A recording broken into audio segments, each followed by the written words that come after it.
साधु साधु साधु। पहले ही जिन्होंने हमें ये धर्म बताए हैं, हमारे गुरुबंते जी को याद करके गौरवपूर्वक से हम वंदना करेंगे। साधु साधु साधु। यह विराजमान महासंघ से अनुमति लेता हो श्रद्धावान उपासक उपासिकाएं। तो आज मैं आप सभी लोगों को एक सुंदर बुद्ध प्रवचन बताने के लिए जा रहा हूँ। इस सूत्र का नाम है बक ब्रह्म सूत्र। ये सूत्र संयुक्त निकाय पहला भाग में ब्रह्म संयुक्त में आता है। इसका मतलब इस सूत्र में ब्रह्म देवता के बारे में हमें सुनने मिलता है। ब्रह्म देवताओं के जीवन में जुड़े हुए एक सुंदर सूत्र।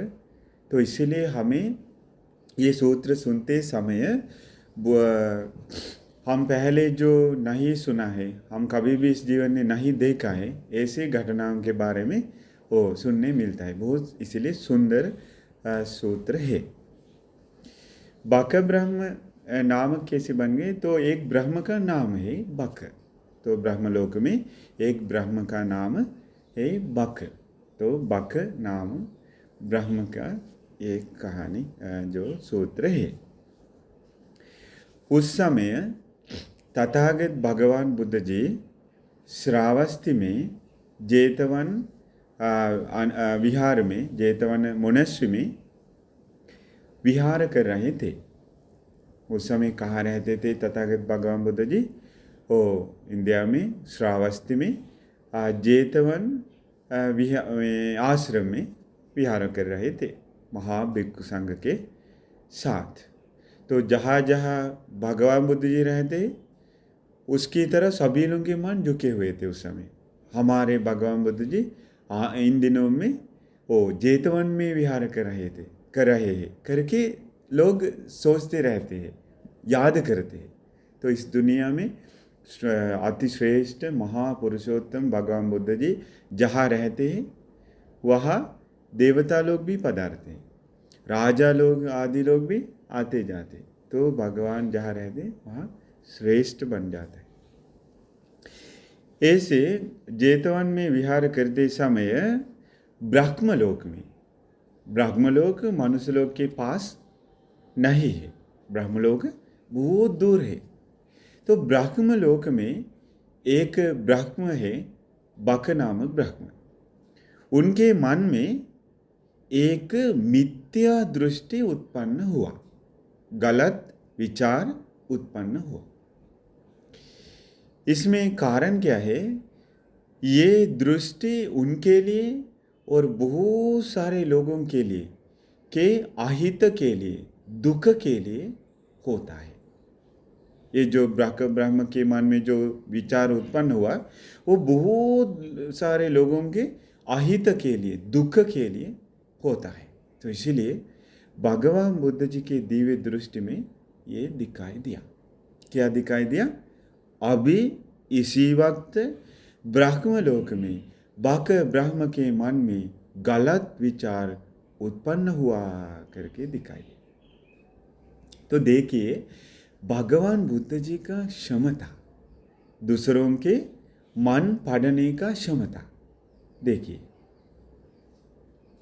कोई खास घटना नहीं घटी कि उस पर ध्यान जाने के लिए, फिर भी भगवान को दिखाई दिया इस दुनिया में एक उत्तम जगह पर जो जन्म ले, ऐसे एक ब्रह्म के मन में गलत विचार उत्पन्न हुआ।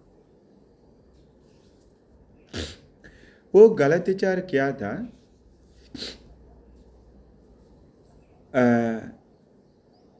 ये ब्रह्मलोक नित्य है। उसका गलत विचार क्या था? ब्रह्मलोक नित्य है, ब्रह्मलोक में जन्म लेंगे तो हमेशा के लिए स्थिर है, ये बदलता नहीं, एवं शाश्वत, ये हमेशा के लिए रहने वाला जगह है। तो इस ब्रह्मलोक में जन्म लेने के बाद च्युत नहीं होता है, इसके वजह से वापस जन्म भी नहीं लेता है। इधर जन्म लेने के बाद बूढ़ा भी नहीं होता है, उम्र भी ऐसे खत्म नहीं होता। यही है जगह जिसे कहना चाहिए वो निर्वाण, इससे अलावा कोई मुक्ति नहीं है करके वो विचार उत्पन्न हुआ उनके मन में।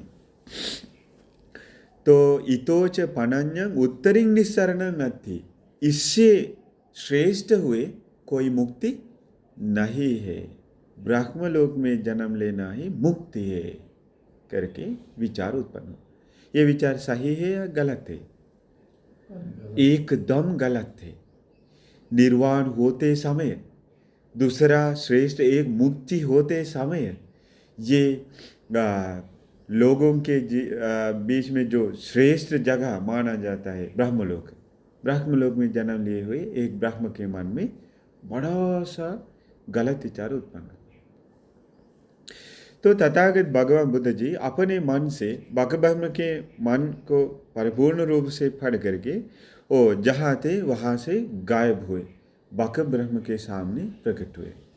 जैसे वो समय लिया गया बाहर, जैसे क्या करते हैं खोलता है, वैसे नहीं तो खोला हुआ बाहर समेट लिया जाता है। उतने से थोड़ी कोशिश से, इतने से समय में गायब हुए, इतना दूर सफ़र होकर बक ब्रह्म के सामने प्रकट हुए। कोई समय नहीं लगा। ये भगवान का कौन सा रिद्धि है? वो उनका रिद्धि बल ज्ञान। कौन सा ज्ञान है वो? रिद्धि बल ज्ञान। इतना तेज है, एक पल में गायब हुए, वो बहुत दूर सफर हो गए, कहाँ गए? ब्रह्मलोक तक पहुँच गए। तो भगवान इस प्रकार के कहाँ पर भी जा सकते। इसके बाद बक ब्रह्म दूर से आने वाले तथागत भगवान बुद्ध जी को देख लिया, क्योंकि वो भी रिद्धिवान है, वो भी महा तेज प्रताप के हैं। तो दूर से आने वाले भगवान बुद्ध जी को देख लिया। देख कर उन्होंने कहा कि यही को मारिस स्वागतं, मारिस मतलब वो पुकारने वाले एक नाम है, मारिस स्वागत है, स्वागत है। चिरसंको मारिस इमाम पर्यायमकासी यदिदं इदागमनाय, मारिस बहुत समय के बाद ये हुआ है ना, इधर आना। वो समय के बाद ब्रह्मलोक में आप आए हुए हैं ना, वाह कितना अच्छा। इदं ही मारिस निच्छं, मारिस ये ब्रह्मलोक में आया मतलब यही नित्य है, यही स्थिर है। इधर ब्रह्मलोक में बूढ़ा होना, मृत्यु, फिर जन्म लेना, ये कुछ भी नहीं है। जन्म लिया है तो इसे कहा जाता है मुक्ति। कैसे कहते हैं? इतोच पनन्यं उत्तरी निस्सरण नत्थि, इससे अलावा कोई मुक्ति नहीं है। इदं केवलं इदं अचवन धम्म, च्युत नहीं होता है। इदं ही न जायते, इधर जन्म लेना ऐसा कुछ नहीं। न जीयते, बूढ़ा होना ऐसा कुछ नहीं। न मीयते, न मर जाता। न क्षवते, न च्युत होता है। न उपपज्यते, वापस नहीं जन्म लेते। इसलिए इससे अलावा कोई मुक्ति भी नहीं, ये दुखों से मुक्त हो।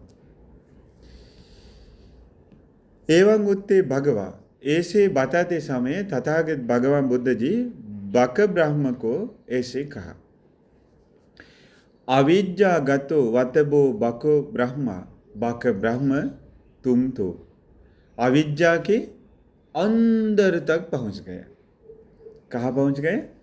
अविद्या के अंदर तक पहुंच गए, अंधेरे के अंदर तक पहुंच गया। अविद्यागतो वतबो बको ब्रह्मो यात्र ही नाम अनिच्छं समान, जो अनित्य होता है, अनित्य होने वाला है, इसे लेकर आप कहता है नित्य है। निच्छन्ति वक्कति, नित्य कहता है। अध्वन चेव समान दुहंति वक्ति, ये जो हमेशा के लिए जो नहीं रहता है, बदल जाता है, ऐसे चीज लेकर वो हमेशा के लिए ये बदलता नहीं कहता है। इस प्रकार से जो नष्ट हो जाता है, जहाँ च्युत होना, मृत्यु, वापस जन्म लेना, बूढ़ा होना, ये सब कुछ दिखते हैं, इसी जगह लेकर आप कहता है ये कुछ होता नहीं। एवं बक ब्रह्म, ये ब्रह्मलोक के अलावा एक मुक्ति होते समय, निर्वाण होते समय आप कहता है ये ब्रह्मलोक में जन्म लेना मुक्ति है। तो इसीलिए ब्रह्म आप तो अविद्या के गहरी तक पहुंच गए हैं, आप तो ओ अविद्या से अंध हुआ है, भगवान सीधा बता दे।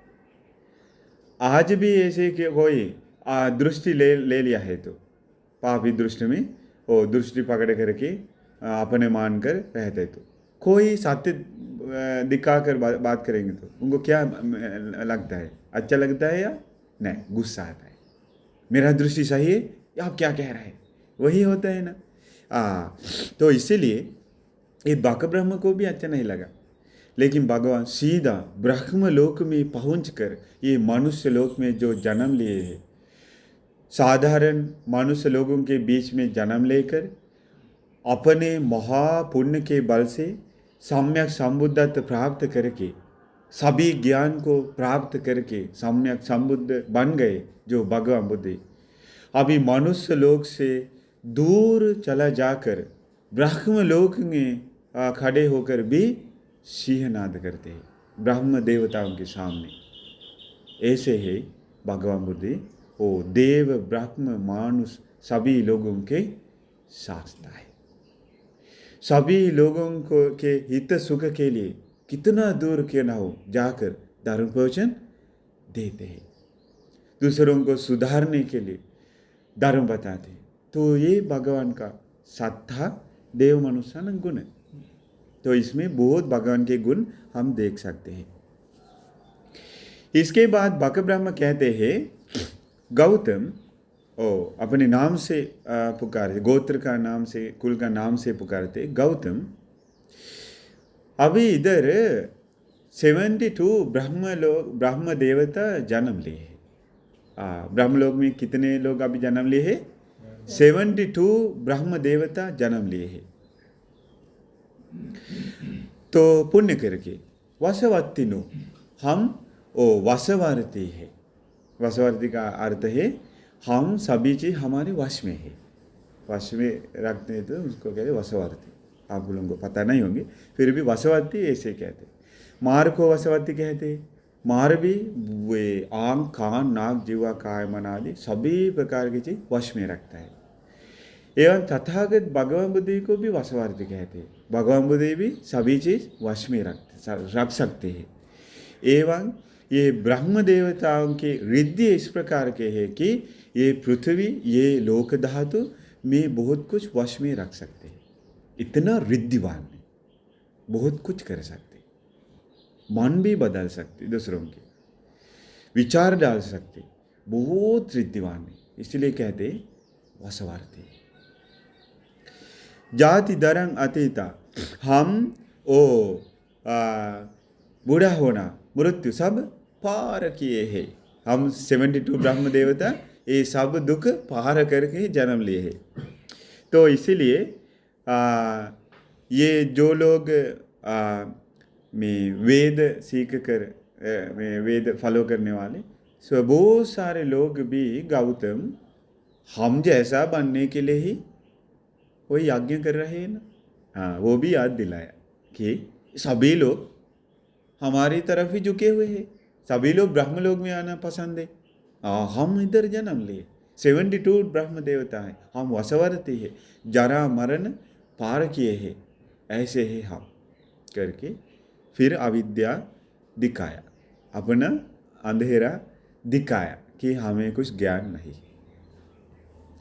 तथागत भगवान बुद्ध जी अभी ये उसे समझाने के लिए देखिए कितना कोशिश करते। भगवान बुद्ध बताते हैं देखिए उसमें मुझे ये कारण बहुत पसंद आता है कि हमें तो भगवान जैसे इतना हमें क्षमता रिद्धि आदि है, तो हमारे सामने कोई ऐसे वाद करेंगे तो हमें क्या होता है, गुस्सा चढ़ता है। हम हमारी रिद्धि से दमन करने के लिए कोशिश करते, नहीं तो चप में थप्पड़ मारते। लेकिन तथागत भगवान बुद्ध जी निक्लेशी है, गुस्सा नहीं, गुस्सा में जुड़े हुए जितने प्रकार अकुशल है सब नष्ट कर चुके थे बोधि वृक्ष के नीचे बैठकर बोध गया में। तो इसीलिए इतना वाद करने के बाद, इतने महान भगवान के सामने वाद करने के बाद भी भगवान को गुस्सा नहीं आता है। भगवान प्रज्ञा नामक चीज ही पकड़ करके उसे समझाते हैं।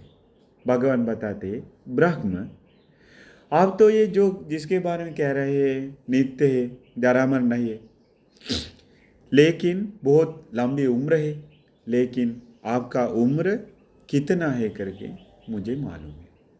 भगवान ने कहा आपका उम्र कितना है करके मुझे मालूम है, कितने समय के बाद आपकी मृत्यु होगी करके मुझे मालूम है।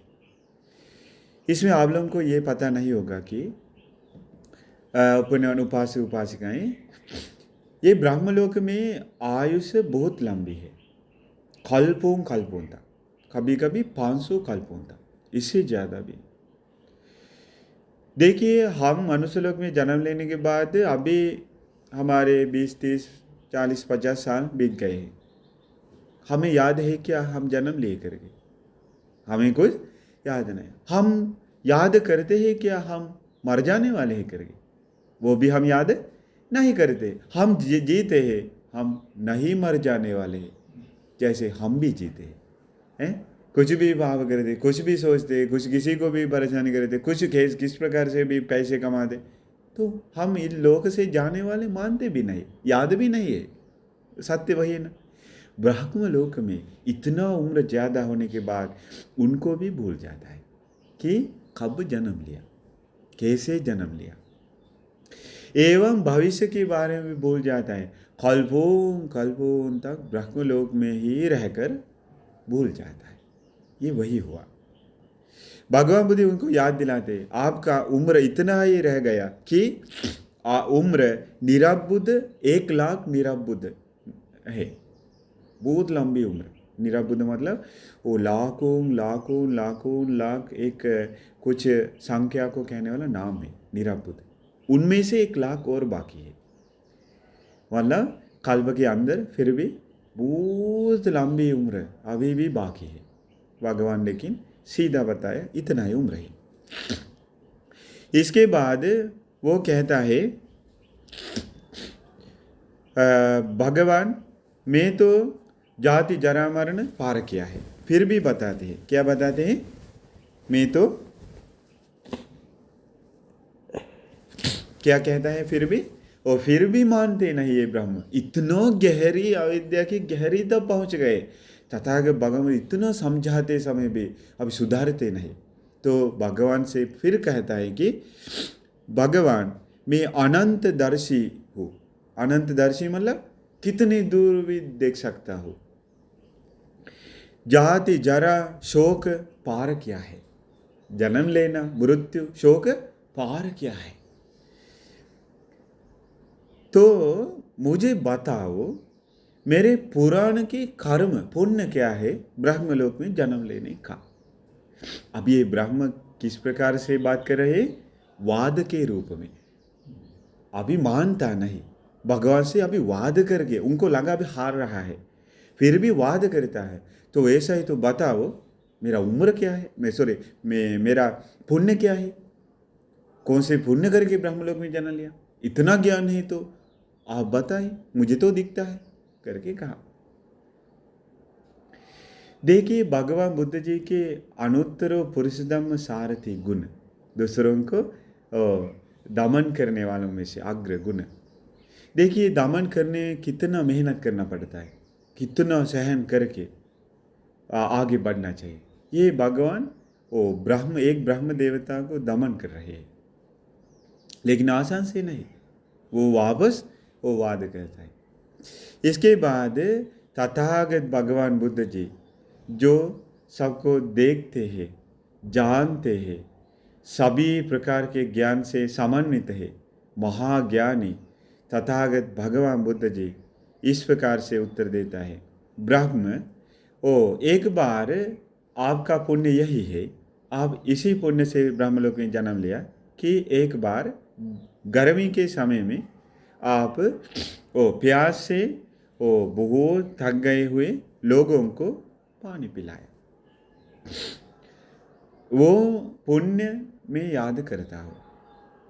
आप लोगों को मालूम नहीं होंगे, वो तो दूसरा 8वां टीका में आता है कि वो एक ऋषि बनकर जन्म लिए थे एक जन्म में, ये भग ब्रह्म।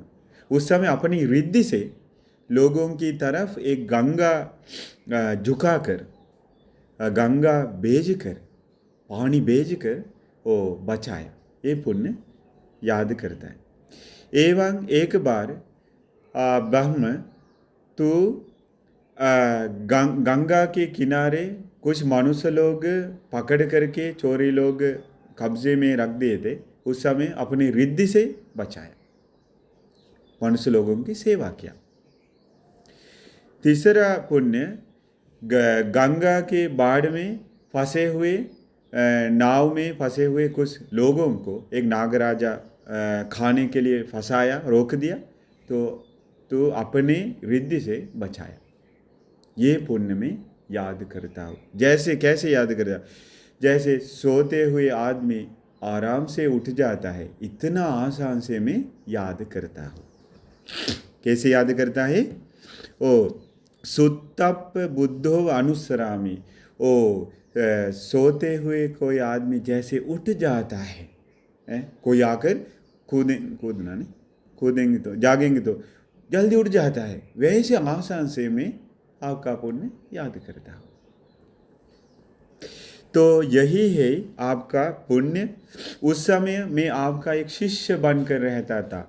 उस जीवन में भगवान बुद्ध जी किसके शिष्य बनकर रहता था? ओ बक ब्रह्म का शिष्य, नाम था खप्प। भगवान बुद्ध खप्प नाम ओ शिष्य था। भगवान कहते उस समय मैं ऐसे माना था कि आप तो बहुत रिद्धिवान है, बहुत श्रेष्ठ है करके मैं आपके बारे में सोच रहा था, मान रहा था। तो आपके पुण्य सब कुछ इतने आसान से मैं याद करता हूँ। तो इसके बाद बक ब्रह्म दमन हुआ। ये सब पता करने के बाद बक ब्रह्म दमन हो गया। पूरा याद आया खप्प शिष्य के बारे में, उस जीवन के बारे में, पुण्य करके इधर आए हुए हैं, ये भी अंत होने वाला है, सब याद आया, दमन हुआ। अभी ये गाथा कहता है कि अद्धा पजानासी ममेत मायुं अन्यम्पि जानासी तथा ही बुद्धो तथा ही त्यायं जलितानुभावो ओ भाषयं तिष्ठति ब्रह्मलोकान्ते। अभी ब्रह्म कहते हैं एकांत रूप से भगवान मेरा आयुष्य भी वो जानते हैं, दूसरे सब कुछ भी भगवान जानते हैं, इसलिए आप तो बुद्ध ही है, इसलिए आप तो एक बुद्ध ही है। तो इसलिए ये भगवान देखो ब्रह्मलोक में अपनी रोशनी फैलाकर चमकते हुए भगवान की ओर देखो करके बक ब्रह्म उनके शरण जाता है। तो उस दिन से बक ब्रह्म भगवान का शावक बनकर वो अच्छे से धर्म के रास्ते पर आगे बढ़ने लगे। तो ये सूत्र का नाम क्या था? बक ब्रह्म सूत्र। इसमें तो बहुत सारे भगवान बुद्ध जी की महारिद्धि के बारे में, दूसरों के मन पढ़ने की क्षमता के बारे में, इसके बाद भगवान के धर्म भोजन देने के बारे में, अतीत जन्मों के बारे में जो ज्ञान है इसके बारे में, ये सब पता कर सकते। तो इसलिए हम सभी लोगों को भी तथागत भगवान बुद्ध जी के बारे में ही मन प्रसन्न करके खुशी से जीने के लिए सूत्र उपकार हो जाए। साधु साधु साधु।